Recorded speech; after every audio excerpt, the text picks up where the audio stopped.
بسم اللہ الرحمن الرحیم۔ ہارس ٹریڈنگ کی اصطلاح پہلے تو تجارت میں استعمال ہوتی تھی، مگر آج سیاست میں لوگوں کو پیسے یا عہدے کا لالچ دے کر اپنے ساتھ ملا کے اقتدار حاصل کرنے کے لیے یہ اصطلاح مستعمل ہے۔ غریب کے لوٹے ہوئے پیسے سے بولی لگا کر لوگوں کو خریدا جاتا ہے، اور ہمارے ملک میں تو ہمیشہ سے یہی سب ہوتا آیا ہے۔ حکمرانوں کے بڑے بڑے دعووں کے باوجود بھی عوام کو صاف پینے کا پانی تک میسر نہیں ہے، باقی سہولیات تو بہت بات کی بات ہے۔ لیکن آج عمران خان صاحب مسلسل کرپشن کے خلاف بات کر رہے ہیں، اور دوسری طرف ارکان اسمبلی کو نااہل بھی قرار دیا جا رہا ہے۔ لیکن ان سب باتوں کے باوجود یہ تلخ حقیقت بھی ذہن میں رکھنا ضروری ہے کہ مسلمان حکمرانوں کی تاریخ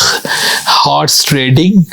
اور بیت المال سے لوگوں کو خریدنے کے ناپاک عمل سے بھری پڑی ہے، اور تاریخ اسلام کے ایسے کرداروں کی مذمت کرنے کی بجائے آپ دیکھیے کہ ہمارے بچوں کے اسکول کی اسلامیات کی کتابوں میں ایسے کرداروں کو ہیرو بنا کر پیش کیا جاتا ہے۔ اگر آپ دیکھیں کہ تیسری خلافت تک نوبت یہ آ چکی تھی کہ بیت المال کو مخصوص افراد میں تقسیم کیا گیا، اور مالی خیانت اور کرپشن کا یہ عالم ہو گیا تھا کہ مولا علی علیہ السلام نہج البلاغہ میں اس دور کے لیے فرماتے ہیں کہ اللہ کے مال کو اس طرح سے کھایا گیا کہ جس طرح سے اونٹ فصل ربیع کا چارہ چرتا ہے۔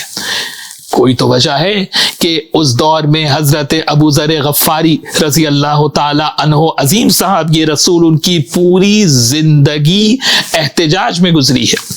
حضرت ابو ذر غفاری وہ عظیم صاحب یہ رسول ہیں کہ جنہوں نے اس دور میں ہونے والی مالی بدعنوانیوں کے خلاف کلمہ حق بلند کیا، اور تیسری خلافت میں بار بار وہ یہ کہتے تھے کہ یہ بندگان خدا کا مال ہے، بھوک اور افلاس میں گرفتار امت پر یہ مال خرچ کیوں نہیں کیا جاتا؟ یعنی گویا یہ مروان کی ہارس ٹریڈنگ کے خلاف جہاد تھا حضرت ابو ذر غفاری رضی اللہ تعالیٰ عنہ کا، اور اسی کلمہ حق بلند کرنے کے جرم میں خلیفہ نے شہر بدر کرا دیا حضرت ابو ذر غفاری کو، اور ربضہ کے ریگستان میں بھیج دیا تاکہ وہ مدینے سے دور رہیں اور یہ کلمہ حق لوگوں کی جو ہے وہ اذہان تک نہ پہنچنے پائے، اور وہیں پر ربضہ ہی میں ان کی شہادت ہوئی۔ تو آج اگر واقعاً کوئی یہ چاہتا ہے کہ یہ لوٹ مار معاشرے میں ختم ہو اور غریبوں کو ان کا حق دلوایا جائے، تو میں کہوں گا کہ حضرت ابو ذر غفاری رضی اللہ تعالیٰ عنہ جیسے عظیم صحابی رسول کی سیرت پر عمل کرنے کی ضرورت ہے، اور دین کو آل محمد سے لینا ہوگا اگر مسائل کا حل ہم چاہتے ہیں، نہ کہ بنو امیہ سے۔ اور آج تعجب کیوں کرتے ہیں لوگ کہ جب یہ بات ہوتی ہے کہ صاحب دیکھیے کروڑوں روپے دے کر ممبران اسمبلی کو خریدا جاتا ہے؟ کیوں؟ کیا حاکم شام کے دور میں یزید کی بیعت لینے کے لیے لاکھوں دینار تقسیم نہیں کیے جا رہے تھے؟ کیا بیت المال سے لوگوں کو مال دے کر نہیں خریدا گیا؟ کیا عبداللہ ابن عمر کو یزید جیسے فاسق و فاجر کی بیعت کے لیے ہزاروں دینار نہیں دیے گئے تھے؟ یہ سب تاریخ میں مستند موجود ہے، اور جنہوں نے تاریخ اسلام میں ہارس ٹریڈنگ کی بنیاد رکھی ان کو جناب علی اسلام کا ہیرو بنا کر ہمارے معاشرے کے اندر پیش کیا جاتا ہے۔ تو کس طرح سے ملک سے ناانصافی ختم ہوگی اور کس طرح سے انصاف کا نظام قائم ہو سکتا ہے؟ میں یہاں پر چیلنج کر کے یہ بات کہتا ہوں کہ پوری تاریخ اسلام میں دیکھ لیجئے، فقط مولا علی علیہ السلام کا دور آپ کو ملے گا کہ جب حضرت علی علیہ السلام نے ظاہری خلافت سنبھالی ہے تو سب سے پہلے انہوں نے وہ اموال، وہ پراپرٹیز ان کو بیت المال میں سرکاری خزانے میں جمع کیا جن کو ناجائز طریقے سے لوگوں میں تقسیم کیا گیا تھا۔ یہ ہے سیرت امیر المومنین علی بن ابی طالب۔ مولا علی علیہ السلام نے خلافت ظاہری میں سب سے پہلے یہ کہا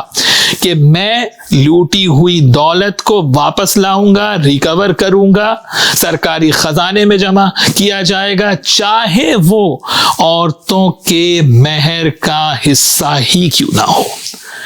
تو میں یہاں پر کہوں گا عمران خان صاحب سے کہ آج آپ کرپشن کو ختم کرنے کی بات کرتے ہیں، اگر آپ عملاً ملک کی لوٹی ہوئی دولت کو واپس لانا چاہتے ہیں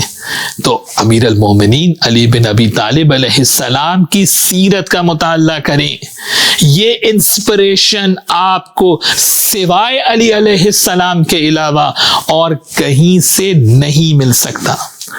کھولیں نہج البلاغہ، مولا علی کے خطبات، مکتوبات اور اقوال کا مجموعہ، اور دیکھیں کہ حضرت علی علیہ السلام نے کس طرح سے امیر و غریب کے فرق کو ختم کر دیا۔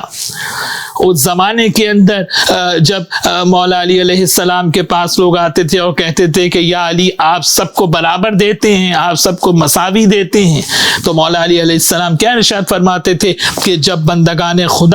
خدا کی نگاہ کے اندر برابر ہیں تو میں ان کے اندر تفریق کرنے والا کون ہوں۔ یہ ہے اصل اسلام کا نظام جو سوائے آل محمد علیہ السلام کے علاوہ کہیں آپ کو نہیں مل سکتا۔ آج ہمارے ملک کے اندر اگر محمد و آل محمد کی بتائی ہوئی صحیح تعلیمات ہو اور ان کا نظام قائم ہو تو یہی واحد راستہ ہے